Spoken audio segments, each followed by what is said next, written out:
Powered by the Montana Television Network. This is Montana This Morning from Montana's news leader. Well, good morning and thanks for kicking it off with us here. I'm Justine Stewart. And I'm Louis Stewart. Hope you're having a good start to your Wednesday. Already halfway through that working school week. You're almost halfway there. And if you're looking for some warmer temperatures, because it's been kind of chilly. It's been pretty cold, yeah. We are going to start to see a warm up roll in as early as today, tomorrow. Temperatures are going to be in the 40s. And then we're going to bring in a better chance of seeing a stronger storm, bring snow back into the forecast. Widespread accumulating snowfall looks likely starting on Friday. So we are slowly getting to that springtime. What, tomorrow's March, so spring's what, like 22, 23 days away. Oh my gosh, it's close. Right around the corner there, but yeah, still going to have to deal with some of that winter weather. We do have some snow in the forecast this morning as well. 37 in Missoula for a high today, 36 in Kalispell, 39 Hamilton, 37 in Polson. Best chance of some light snow will be in the morning time. Then we'll see cloudy to mostly cloudy skies as we roll into the afternoon. These temperatures still below average, but we are getting closer to that average mark. Average highs in Missoula for this time of year, right around 43 degrees. So here's your forecast headlines. Active weather sticks around with off and on light rain and snow all week. No accumulation expected for today and tomorrow. Slowly warming like I talked about, 30s and 40s with the warmest day on Thursday. Then that potential stronger system is going to bring more snow Friday afternoon and Friday evening with accumulating snow once again possible for the mountains and valleys. We'll time this out here in just a minute. Governor Steve Bullock declares a state of emergency for northern Montana reservations and counties buried under blizzard conditions. MTN's Jonathan Ambarian looks at what that means for areas struggling to keep roads open and provide assistance to those in need.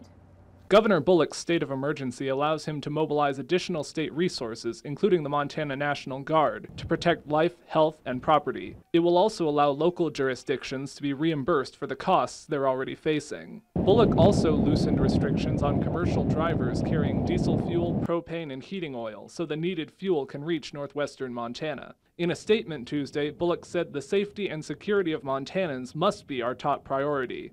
Leaders say parts of Glacier County and the Blackfeet tribal areas have seen more than 2 weeks of severe winter weather. It is unusual. It's winter in Montana is one thing, and then there's a whole other thing to have 16 straight days of blowing snow and trouble. The state activated its Emergency Coordination Center earlier this month to start preparing for the storm. They say they're working closely with the Blackfeet tribe's incident commander. The Montana Department of Transportation has sent additional equipment and mechanics to work on highways covered by snowdrifts. Photos and video from the department show the dramatic drifts that close State Highway 464 north of Browning. Leaders say high winds continued to pose challenges for MDT crews Tuesday. State leaders say they'll continue to assist local governments in any way they can. I just can't say enough about how good of a job they're doing up there. They've got a strong incident command system, strong leadership, very well organized, very good response effort that's been going into this last couple weeks, and something to really be proud of.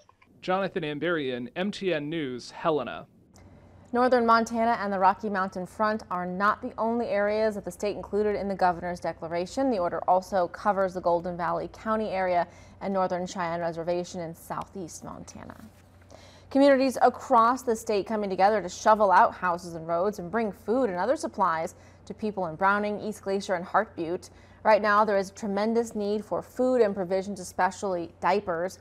A group of people delivered a pallet of baby formula last Thursday. They also arrived with a trailer, log splitter, and other supplies. Kalispell's Rotary Club president says they plan to have a food drive on Thursday. Drop off the donations at the United Methodist Church in Columbia Falls. Contacting the United Methodist Church in Columbia Falls is a great way to be involved because they have coordinated efforts with the United Methodist Church in Browning. They seem to have a good pulse on what's going on, and they will make sure that whatever, if you can offer assistance. My understanding, they're talking about doing several log loads in the future, so it may be they need help with that, delivering of grocery and food items. United Methodist Church in Columbia Falls will be sending another load off on Friday. They are collecting food, diapers, baby formula, and donations. Chainsaw operators, wood splitters, and snow shovels are also helpful. Ravalli County investigators now say a threatening social media post directed at Darby schools came from a California teen. Ravalli County Sheriff's officials worked with the Los Angeles police to track down the 14-year-old, who they don't consider to be a local threat.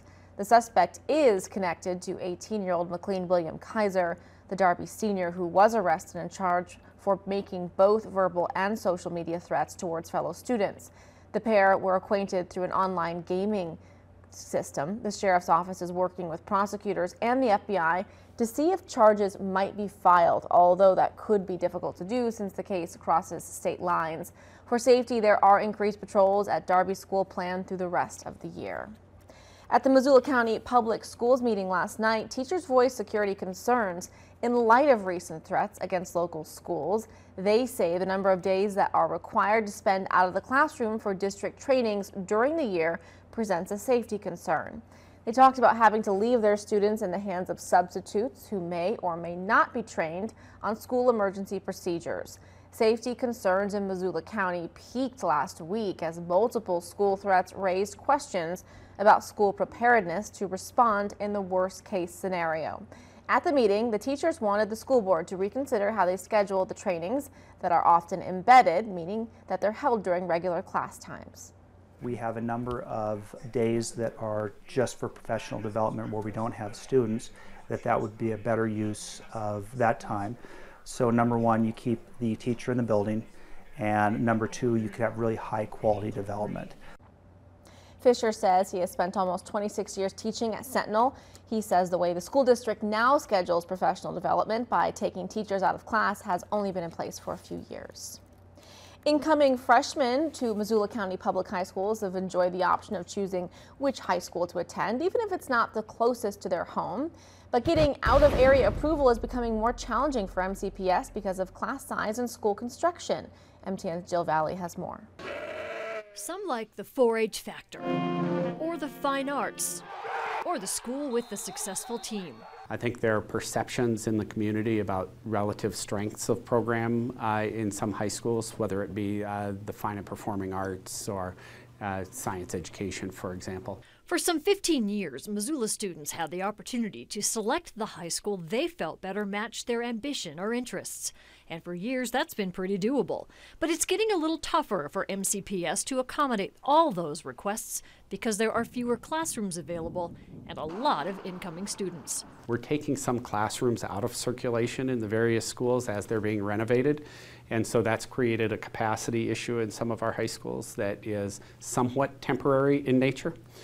But then we're also challenged a bit by our budget and the ability to add staff in any of our high schools presently. And what that means is then as classes approach accreditation standards, there's not capacity again to put schedules together to meet the needs of all students. Some 8th graders hoping for an out-of-area school next year already got the thumbs up in January, while others are in a holding pattern for now, with 2 more chances of getting in. There are students that made requests and based on the time and date stamp may not have been honored, but those will be reviewed an additional 2 times, and as capacity warrants, will allow some additional in-district movement.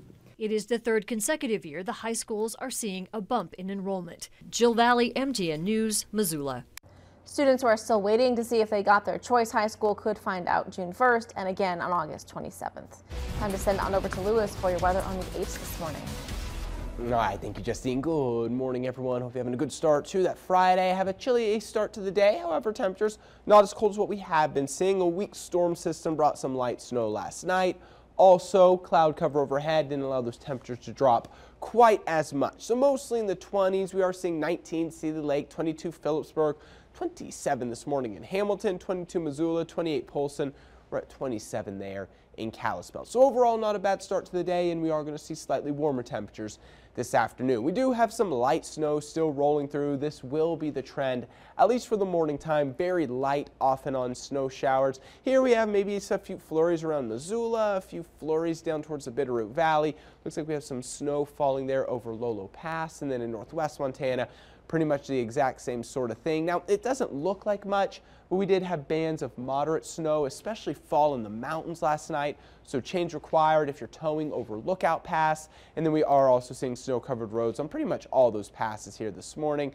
And then this is what it looks like over Lolo Pass and Lost Trail Pass. So again, maybe just give yourself a little extra time if you are traveling in those areas later on today. Now, 5-day temperature trend is showing a slight warming trend. Average for this time of year is 43. 37 today. We're going to be 40 on Thursday, and then notice how temperatures are going to kind of slowly begin to cool off as we go into Friday, Saturday, and into Sunday. And it's nice when you see these numbers, but then you can also point out why that's occurring. And to do that, we'll use the jet stream forecast. And the whole key is to follow where the air is coming from. So here, western Montana today, instead of that air diving in out of Canada, it's moving in more from the west, so more moderate temperatures. If you follow these lines to western Montana, highs, middle, and upper 30s. Now, the warmest day is going to come on Thursday, and if you follow those lines, notice it's traveling from the south. So we're going to get a wind shift, bringing in temperatures up into the upper 30s and even some 40s. But then remember, with that temperature trend, we saw it begin cooling down. So as we're on the weekend into next week, follow those lines. It's coming in more from the north and to the west. So overall, not as cold, but still below average temperatures in the forecast for the next 7 days, mostly in the 30s. Average for Missoula is around 43 for this time of year. Same thing for Kalispell, will be in the 30s with a 40-degree number popping in tomorrow. And Hamilton, 39 today. We'll see 40s Thursday and Friday before we cool it off slightly for the weekend. All right, well, thanks, Lewis, and make sure you stick around. We're right back with more. But first, here's some birthdays for you this morning.